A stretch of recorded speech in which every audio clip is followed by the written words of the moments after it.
বন্ধুরা, আজকে এই বিট গাজরের তরকারি দিয়ে আর এই মুরগির মাংস যে টুকরো করে কাটা নিয়ে এসেছি, এটা দিয়ে রান্না করব। এটা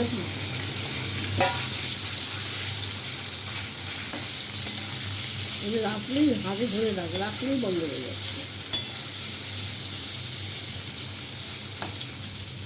তেলের মধ্যে 5 ফোড়ন, কাঁচা লঙ্কা দিয়েছি, আর এই যে রসুন দিয়ে দিচ্ছি,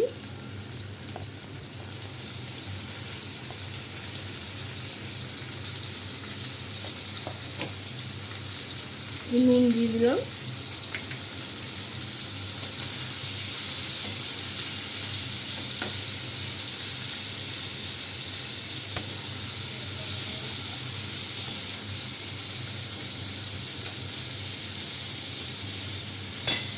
হলুদ গুঁড়ো, লঙ্কা গুঁড়োটাও দিয়ে দিলাম,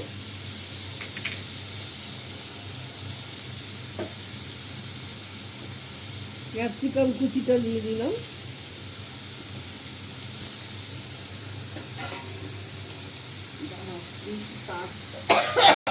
সিদ্ধ করে আলুটাও দিয়ে দিয়েছি। বন্ধুরা,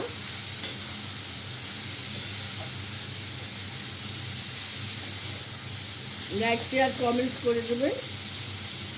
আর এই চিকেন দিয়ে বিট গাজরের তরকারিটা রান্না করবে, খুব ভালো লাগে খেতে। রুটি দিয়ে রাত্রিবেলা একদম জমে যাবে। এই বিট গাজরের তরকারিটাও দিয়ে দিলাম।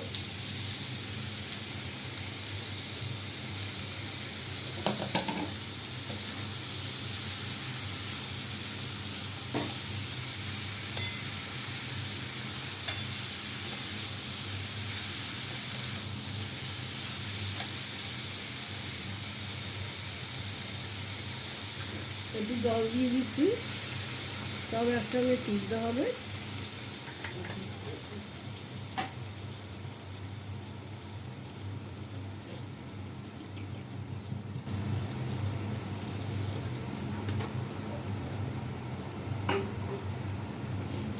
এইভাবে করে করবেন, ভালো লাগবে খেতে। ব্লগটা বেশি বড় করবো না, এগুলো এখন সিদ্ধ হোক, পরে আসছে এটা করতে ফুটলে দেখাবো। না না হলে না, এটা ঢাকা দিয়ে দিলাম। দেখ, দেখুন বন্ধুরা, আমার চিকেন, বিট গাজর চিকেন দিয়ে হয়ে গেল। একটু আদা বাটা দিয়ে দিচ্ছি। নমস্কার, ব্লগটা আমি এখানেই শেষ করলাম। আর এইভাবে করে খাবেন, ভালো লাগবে খেতে। রুটি দিয়ে, পরোটা দিয়ে, ভাত দিয়েও ভালো। একটু মাখা মাখা হবে, এত ঝোল থাকবে না।